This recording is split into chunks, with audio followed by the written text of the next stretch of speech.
They said St. Augustine Correctional Facility was a place where Hope went to die. But one humid afternoon in July, Hope came walking through the gates wearing a priest's collar and an old brown coat. Before we continue, share in the comments where you're watching from and what time it is there. Let's see how far the miracles of the Virgin Mary have reached. In a dimly lit cell, Michael Reyes sat hunched over a metal cot, his face hidden in shadow. He had once been a man of skill, a mechanic who built engines and fixed things that no one else could.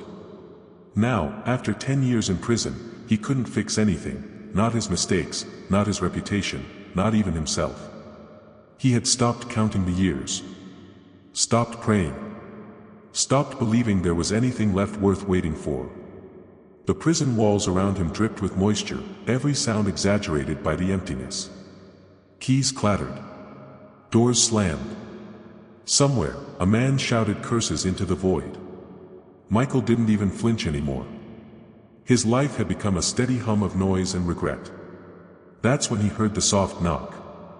The door opened, and a frail-looking man entered, silver hair, eyes full of the kind of calm that only comes from decades of confession and forgiveness. Father Gabriel O'Connor. The priest didn't say anything at first. He simply pulled a chair up beside the cot and sat down. Michael looked up. "You lost, Father." His tone was half mocking, half weary. Father Gabriel smiled faintly. "No. I'm exactly where I need to be." Michael gave a short laugh. "Then you're the only one here who is." The priest chuckled softly. "Maybe. Or maybe we're both in the right place at the right time." Michael frowned, uneasy with kindness. "What do you want from me?" "Nothing," Father Gabriel said. "I just thought you might like someone to sit with." For a moment, neither spoke. The silence felt strange, not hostile, but heavy, almost sacred. Finally, the priest reached into his coat pocket and took out a small object. A simple wooden rosary, its beads darkened by age and touch. "These belong to a man I once knew," he said quietly. "He prayed with them every day. Said they kept him alive." Michael stared at the rosary. "You think that little chain of beads can fix my life?" "I don't think it can fix your life," Father Gabriel said gently. "But I believe it can remind you that your life isn't over." Michael scoffed and turned away. "I stopped praying a long time ago." The priest nodded. "Then maybe it's time to start listening instead."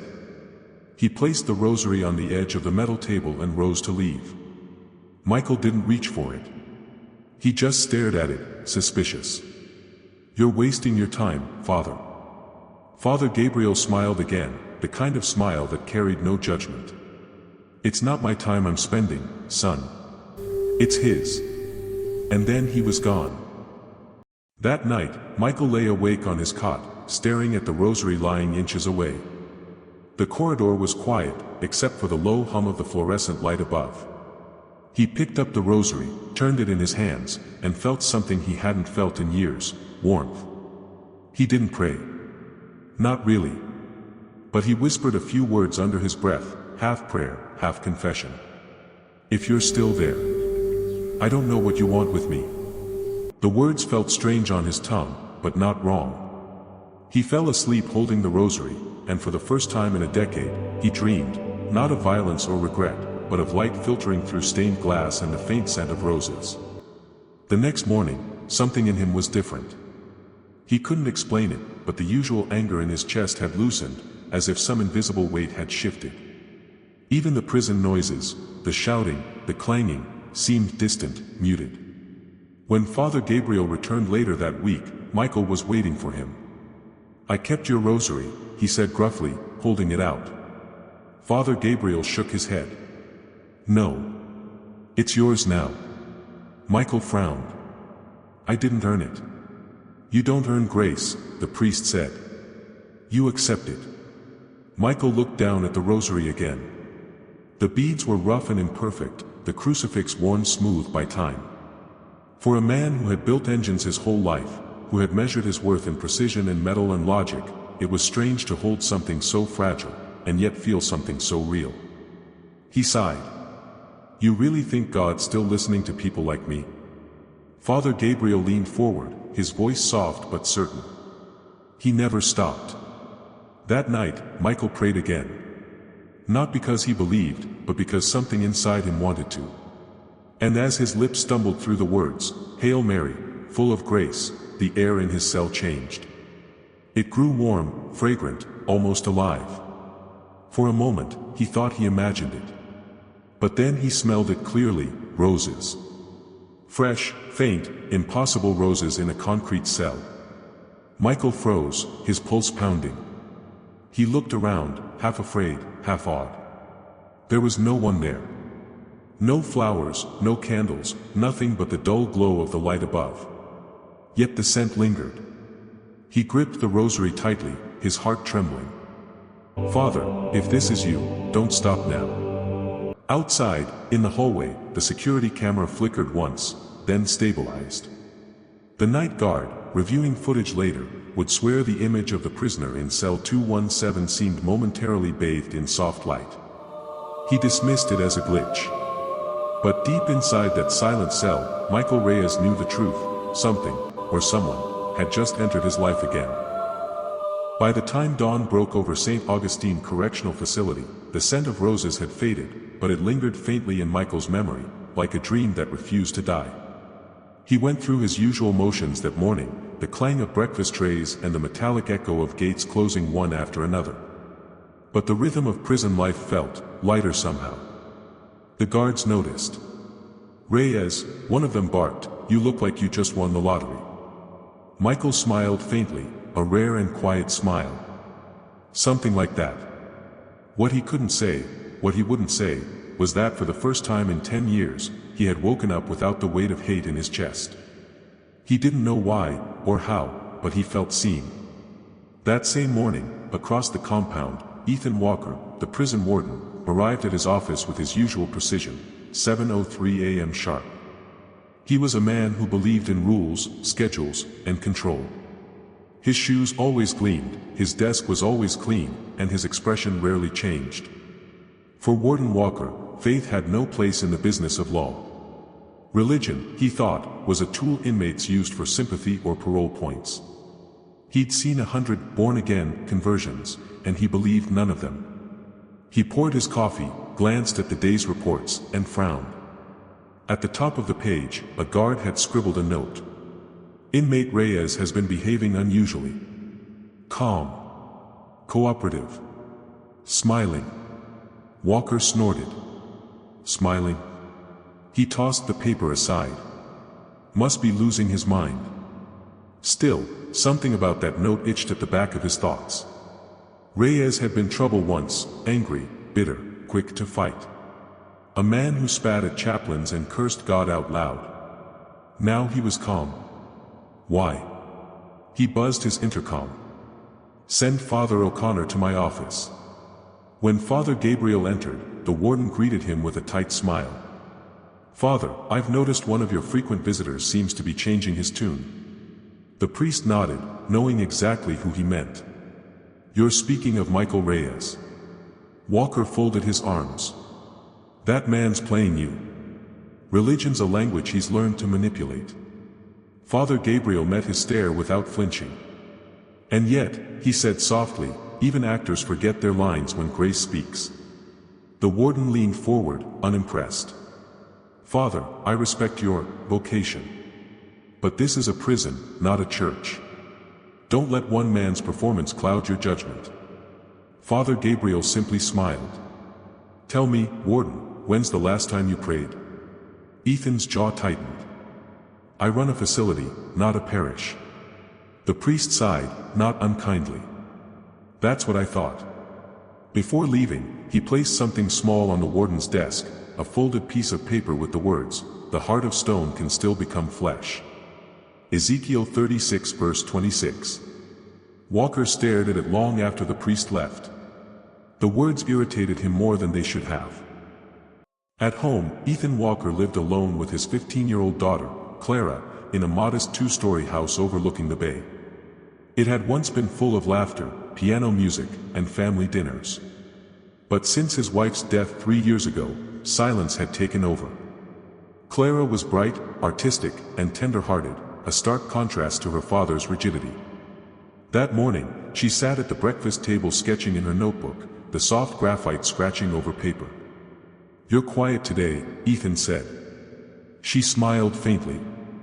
"You say that every day, Dad." He didn't know how to reply. Conversation between them had become a delicate balancing act. He wanted to connect but didn't know how. His world ran on logic, hers ran on feelings. She closed her sketchbook and stood up. "Don't work too late tonight, okay?" He nodded absently. "I'll try." But he wouldn't. He never did. Back in the prison, something continued to stir. Michael began joining the small prayer circle that Father Gabriel led every Thursday evening. The other inmates mocked him at first, calling him the preacher's pet. But there was something about the way Michael prayed, quiet, honest, stripped of performance, that made them hesitate. One night, as they prayed the Hail Mary, the air in the chapel shifted again. A sudden stillness fell over the room, so deep it silenced even the skeptics. Then, unmistakably, the fragrance returned, roses, sweet and strong. The guards outside noticed too. "Smells like someone's hiding perfume," one muttered. But when they searched, they found nothing. Father Gabriel closed his eyes, a tear slipping down his cheek. "She's near," he whispered. Michael said nothing, but his heart burned with a strange, quiet certainty. That night, Warden Walker walked the halls of the prison himself, a habit he'd taken up to keep men honest. He passed by Michael's cell just as the lights were dimming. Inside, the prisoner sat cross-legged on his cot, the rosary in his hands, head bowed. For reasons he couldn't explain, Ethan stopped and watched. Michael didn't notice him. He was whispering, his voice low and steady. "Hail Mary, full of grace." It was that calm again, the stillness, the peace. Something about it made Ethan uneasy. He turned to leave, and then stopped. The faint smell of roses drifted through the corridor again, light but unmistakable. He froze, scanning the hallway. There were no flowers, no air fresheners, nothing. The scent was clean, delicate, familiar, haunting. He shook his head, annoyed with himself. "Fatigue," he muttered. Nothing more. But as he walked away, he glanced back one last time. Michael had lifted his head, as if sensing him there. Their eyes met through the bars, one man of faith, one of doubt. Neither spoke, but something unspoken passed between them, a quiet challenge from heaven itself. That night, long after returning home, Ethan found himself sitting in the dark of his kitchen, turning Father Gabriel's verse over in his mind. The heart of stone can still become flesh. He glanced at the photograph of Clara on the fridge, smiling, alive, full of light, and something inside him ached. He whispered to no one, "If there's something real in that place, let me see it." And for the first time in years, the warden of St. Augustine Correctional Facility, cold, reasoned, immovable, felt something close to prayer rise unbidden in his chest. 2 weeks passed. The whispers inside St. Augustine Correctional Facility spread like wildfire.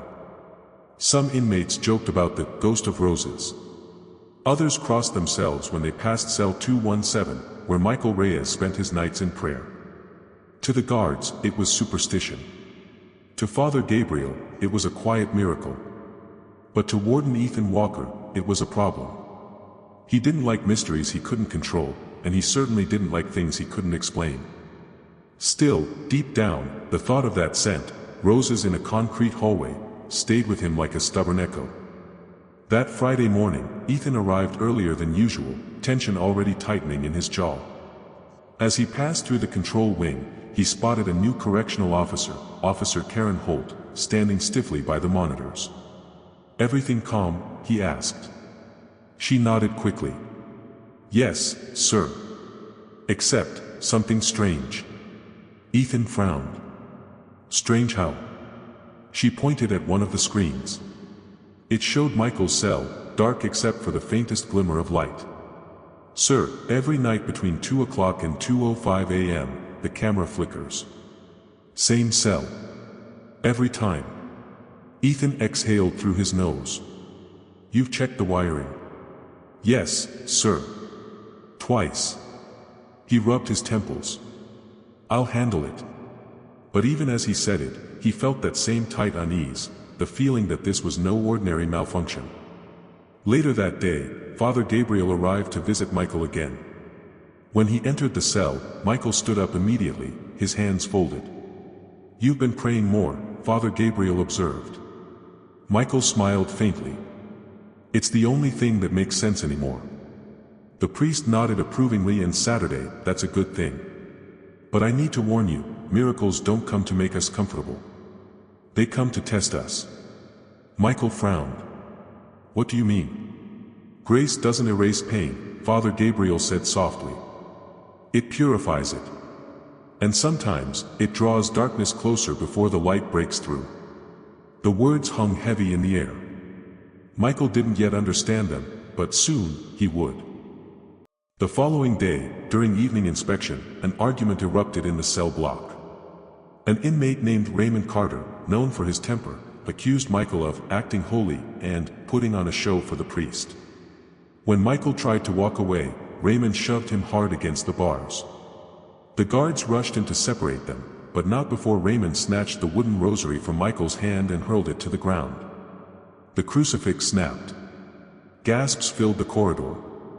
For a heartbeat, everything stopped, the shouting, the movement, even the sound of the fans overhead. Then Raymond froze mid-breath, eyes widening. His face drained of color. What's that smell?" he whispered hoarsely. The same sweet, overpowering fragrance filled the hallway, roses, strong and real. The men stepped back, silent, terrified. Father Gabriel, who had just entered the block, knelt beside the broken rosary. "Holy Mother," he breathed, his voice trembling. He reached down to pick up the crucifix, and to everyone's shock, a single drop of water glistened at its center, like a tear. Michael fell to his knees, unable to speak. His heart pounded as if the world had stopped around him. "Is this real?" one of the guards muttered under his breath. Father Gabriel turned toward him, eyes shining with awe. "It's as real as mercy." The warden arrived minutes later, alerted by the commotion. "What happened here?" he demanded. No one spoke. The air was still thick with the scent of roses. "Someone tell me what's going on." Finally, Father Gabriel stood and handed him the broken rosary. "A man of violence broke this," he said quietly, "and yet grace chose to fall upon it." Ethan examined the crucifix, his rational mind searching for cracks, for explanations, for tricks. But there was no trick. The drop of water, still glimmering like dew, remained. He turned to Michael, who was still kneeling. "You saw this?" Michael nodded, voice trembling. I felt her, sir. She was here." Ethan scoffed quietly, though his voice lacked conviction. "A coincidence. Moisture, maybe." Father Gabriel didn't argue. He simply said, "Some coincidences come wrapped in prayer." That night, Ethan stayed long after the others left. He locked himself in his office, the broken rosary lying on his desk under the lamplight. For hours, he stared at it. He didn't pray. He didn't even move. But memories crept in, the sterile smell of a hospital room, his wife's pale face, the silence of her final breath. He whispered into the darkness, "If you're real, if any of this is real, why her? Why not me?" The question shattered something deep inside him. And in that fragile silence, faint and unexpected, came the scent again, roses, faint but unmistakable. He looked around, heart racing. "No," he muttered. "No, this isn't possible." But the fragrance only deepened, warm and clean, wrapping around him like a whisper. Without realizing it, tears filled his eyes. He pressed his hand over the crucifix and murmured, "Show me what this means." At that same moment, across town, his daughter Clara was kneeling by her bed, praying. She didn't know why, she just felt she should. In her hands, she held her late mother's old rosary. "Please," she whispered, "help Dad believe again." As she finished, a soft breeze drifted through her open window, carrying with it the faint scent of roses. She smiled faintly, unaware that in a cold, concrete prison, her prayer had already been heard. It was supposed to be a routine flight. Ethan Walker had been invited to speak at a correctional management conference in Chicago, a trip he almost refused to take. But Clara had insisted. "Dad," she said that morning as he packed, "you've been working non-stop. Maybe God's giving you a break." He had laughed under his breath. "God doesn't schedule conferences, Clara." Still, her words lingered. Before he left, she handed him a small, cloth pouch. "You forgot something." Inside was the broken rosary, the one Father Gabriel had given Michael Reyes, now carefully restrung and mended by Clara herself. "I fixed it," she said shyly. "You don't have to pray with it. Just, don't forget it's there." Ethan had no words. He just nodded and tucked it into his coat pocket. The flight that day was calm. The clouds over Florida stretched like soft blankets across the horizon, and the low hum of the engines filled the cabin. Ethan sat by the window, half dozing, half thinking about the things he'd seen, the rose-scented air, the prisoner's sudden peace, the unexplainable tear on the crucifix. And now this rosary, mended by the hands of his daughter, the one thing tying him to both faith and family. He pulled it out of his pocket, the beads glinting softly in the light. A woman across the aisle noticed. Early 50s, sharp-dressed, elegant in a business suit. She frowned. "You one of those?" Ethan blinked. "Those? Religious types," she said, her tone clipped. "You people can't even fly without your trinkets." He hesitated, unsure what to say. It belonged to someone who believed in second chances. She scoffed. "Second chances are for people too weak to face reality." Something about her voice stung, not because it was harsh, but because it echoed the man he used to be. He turned back toward the window, gripping the rosary in his hand. But moments later, a sudden jolt shook the plane.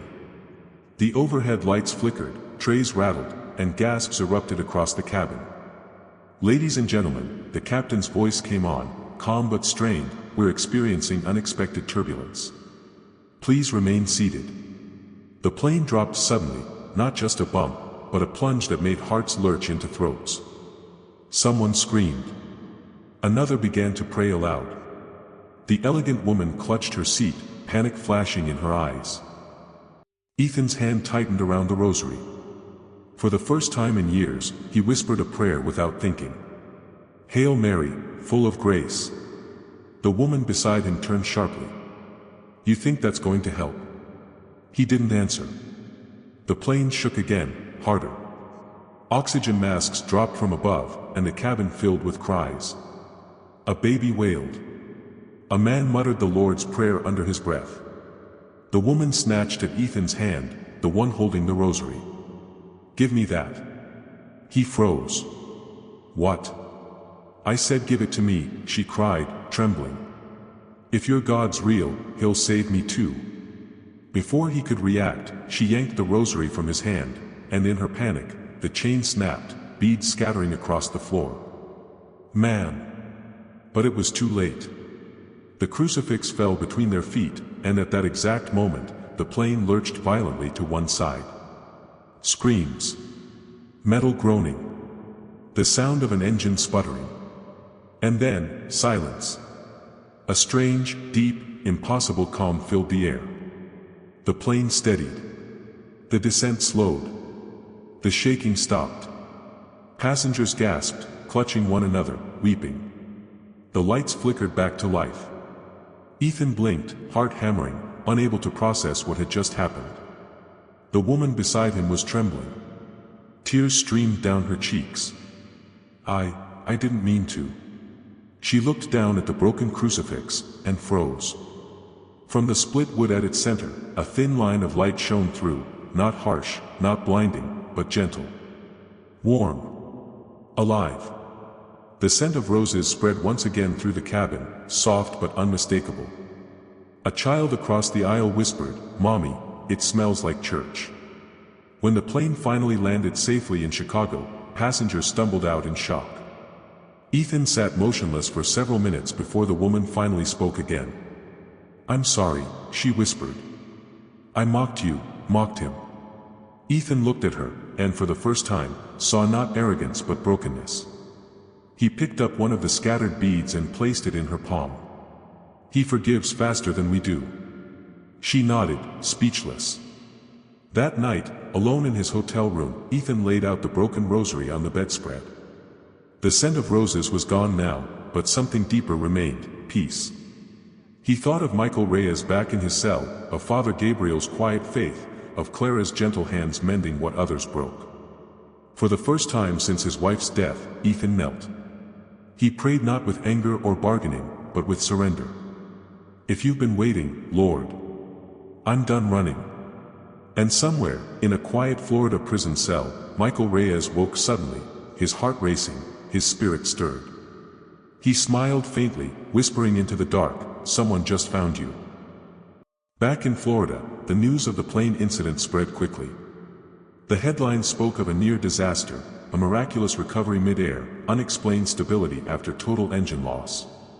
The captain himself told reporters, "It's like something lifted us." But to Father Gabriel O'Connor, who read the story the next morning in his modest parish office, the meaning was unmistakable. He set the newspaper down slowly, eyes soft with wonder. "So, it followed the rosary," he murmured. "Even at 30,000 feet." He closed his eyes and whispered a single prayer of gratitude. At St. Augustine Correctional Facility, life went on as usual, or so it appeared. But something in the air had shifted. The guards were less harsh, the prisoners quieter.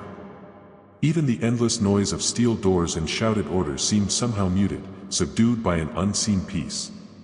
And in cell 217, Michael Reyes continued his prayers. Each night, he whispered the rosary, not with desperation now, but with gratitude. He didn't need proof anymore. He had already seen what faith could do, how it could reach beyond iron bars, beyond hardened hearts, even beyond the sky. Still, that evening felt different. He couldn't explain why, but as he knelt with the beads in his hands, he sensed something drawing near. Moments later, the door opened. Father Gabriel entered, his face aglow with quiet joy. "Michael," he said softly, "I have something for you." From his coat pocket, he drew out a small envelope. Inside was a note, handwritten, careful, and signed in bold letters, "Ethan Walker." Michael hesitated, then unfolded it. "Father Gabriel, I used to believe prisons were for men who needed reforming. I was wrong. Sometimes, they are for men like me, men who need reminding. I took your words lightly, and God chose to answer me where I had no control, 30,000 feet above the earth. The rosary broke again that day, and yet it saved every soul on that plane. Perhaps that's what grace is, something that breaks to heal. Tell Michael I haven't forgotten him. Tell him his prayers reached farther than he knows. And tell your God, thank you for not giving up on a man like me. Ethan Walker." Michael sat still, the paper trembling in his hands. For a long time, he said nothing. Then he whispered, he believed. Father Gabriel nodded. He did. And that belief is already changing more hearts than you realize. 2 weeks later, a letter arrived at the prison addressed to Father O'Connor, bearing a return label from Chicago. Inside was a photograph, Ethan and Clara Walker, smiling, holding the repaired rosary together. Beneath the photo, a short note. "Faith survives what breaks it." Father Gabriel smiled, tears filling his eyes. "Indeed it does." He took the photo to Michael's cell. "I thought you should see this." Michael looked at the picture for a long time, then pressed it to his chest. "Tell them I'm praying for them." Months passed. Seasons changed. The prison continued its rhythm, but for those within its walls, something eternal had shifted. The men began gathering each evening for prayer, not because they were told to, but because they wanted to. Even the most skeptical guards occasionally stood by the chapel doors, listening in silence. One night, as they began the first Hail Mary, the scent of roses returned once more, faint but unmistakable. A hush fell. Michael smiled through tears. "She's still here," he whispered. Father Gabriel bowed his head. "And she always will be." Far away, in a quiet Chicago suburb, Ethan Walker and Clara knelt side by side before a small home altar, a single candle flickering beside the mended rosary. Clara looked up at her father and whispered, "Do you think she heard us?" Ethan smiled softly. "She always does." And as the flame danced, filling the room with golden light, the faint scent of roses drifted through the air once more, delicate, eternal, and full of grace. The same fragrance that had touched a sinner's cell, a priest's heart, and a father's faith, now lingered in the home of those who had learned what heaven had been saying all along. Mercy travels farther than walls. And grace never runs out of sky.